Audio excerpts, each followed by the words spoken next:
was born on January 9th, 1929, as Dorothea Helen Gray in Redlands, California. Her father was Jesse James Gray, and her mother was Trudy May Yates. Her father died of tuberculosis when she was 4 years old in 1933. Her mother died 2 years later by a motorcycle accident in 1935. She became an orphan until relatives in Fresno, California took her in. Later on in life, she claimed that her childhood was a lie and that she was one out of 3 children born and raised in Mexico. When her parents were alive, she was abused physically and emotionally. She was neglected by both parents, and both her parents were alcoholics. While she was in school, she was teased, and apparently she wasn't very physically attractive. Her highest grade in school was high school. She married at the age of 17. Her husband then died of a heart attack 2 years later. After her husband died, she began forging checks and got caught. She was then charged and convicted, given 6 months in jail for it at the age of 19 years old. She then became pregnant by someone she doesn't know and gave the baby up for adoption. In 1952, she married Axel Johnson at the age of 23. She was married for 14 years, and her marriage was very violent. In 1960, she was arrested for owning and managing a brothel. She was sentenced to 90 days in the Sacramento County Jail. After her release, she was arrested for vagrancy and sentenced to another 90 days. She then became involved in crime for money. She obtained a job as a nurse's aide caring for the disabled and elderly in private homes. She started to manage boarding houses as well. In 1966, she divorced Johnson and married Robert Puente in Mexico City. The marriage ended in 1968. Later that year, she took control of a 3-story, 16-bedroom care home. In 1976, she married Pedro Montalvo, an abusive alcoholic. The marriage ended months after, and Puente spent time in bars picking up men. She stole their benefit checks and forged their signatures and cashed them. She was caught and charged on 34 counts of treasury fraud. She continued to forge checks while on probation. In 1981, records show Puente began renting an apartment at 1426 F Street in downtown Sacramento, where the 9 murders she was convicted to happened and not the boarding house. In 1982, Ruth Monroe, 61 years old, lived with Puente and soon died from a drug overdose. Puente told police that Ruth was depressed and they judged her death a suicide. A few weeks later, Malcolm McKenzie, 74 years old, accused Puente of drugging him and robbing him. She was then convicted of 3 charges of theft and sentenced to 5 years in jail. While in jail, she began corresponding with Everson Gilmouth, 77 years old. They began a pen pal relationship. Puente was released just after serving 3 years. When she got out, Everson came to pick her up in a red pickup truck. The relationship evolved with Everson. In 1985, Ismael Flores was hired to install wood paneling in her apartment.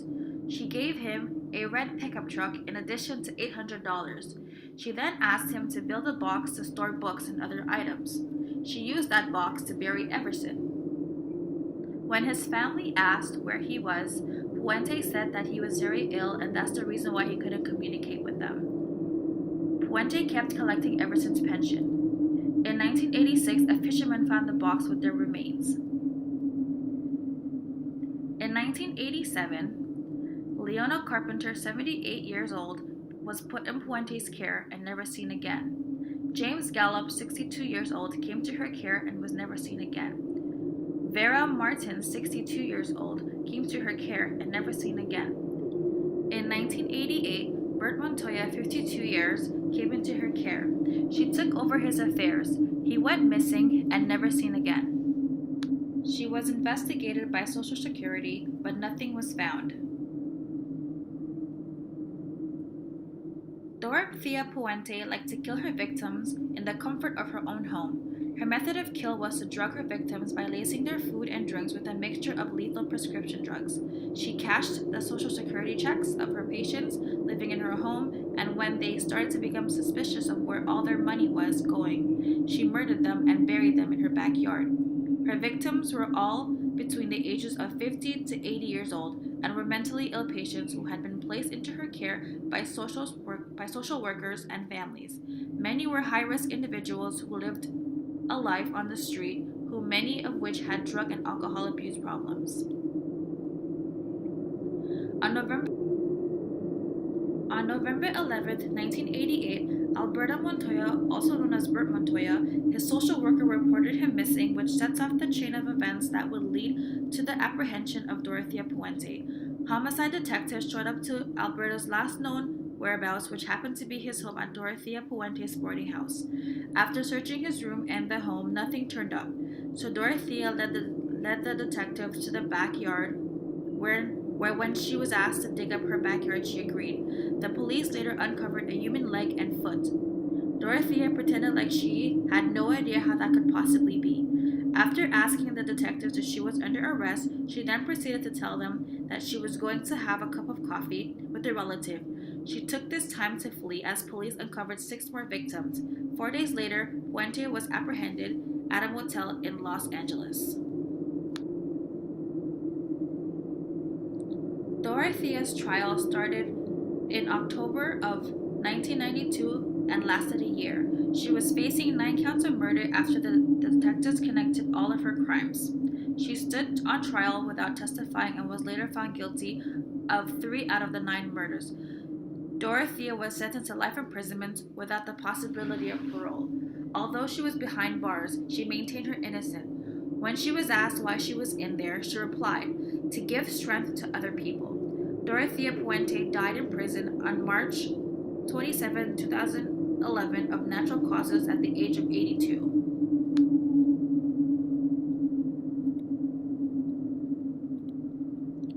Puente is considered to be a serial murderer due to her multiple killings, spanning over 6 years, 1982 to 1988. Although she was charged with 9 murders, she was only convicted of 3 after a jury decided that there was not enough evidence to link her to the other murders. Her MO matches these statistics of killers of her demography.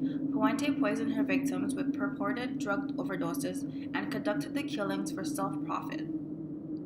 Puente would accept elderly tenants into her property and would cash in government checks on their behalf to pocket a large portion of it to cover rental fees and other expenses.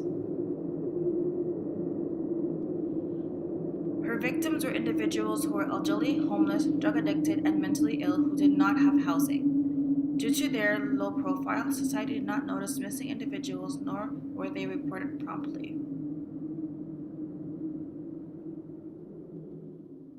Puente was a hedonistic killer as she was motivated by personal pleasure or satisfaction. Specifically, she killed for comfort as she had personal gain and profit from each of her victims. These types of killers are often females operating with methods that are planned and organized. As seen in the boarding house operation she ran, she would kill the victims with drug overdoses, then bury their bodies in the yard, leaving no trace. Her victims were also fairly close to her as they had a renter-landlord relationship. This allowed her to have access to all the information necessary to cash checks on their behalf.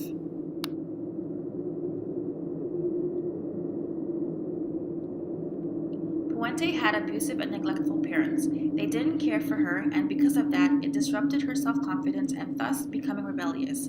Some of her rebellious crimes are forging checks, arrested in a brothel, forging signatures to take money from the elderly, charged with 34 counts of treasury fraud. She was on probation and then she still continued to do this act. Child abuse links her to becoming a serial killer because it shows to lead to limbic irritability and development of inferiority complex. Puente got married 4 times and they were all failed marriages. They were all abusive towards her.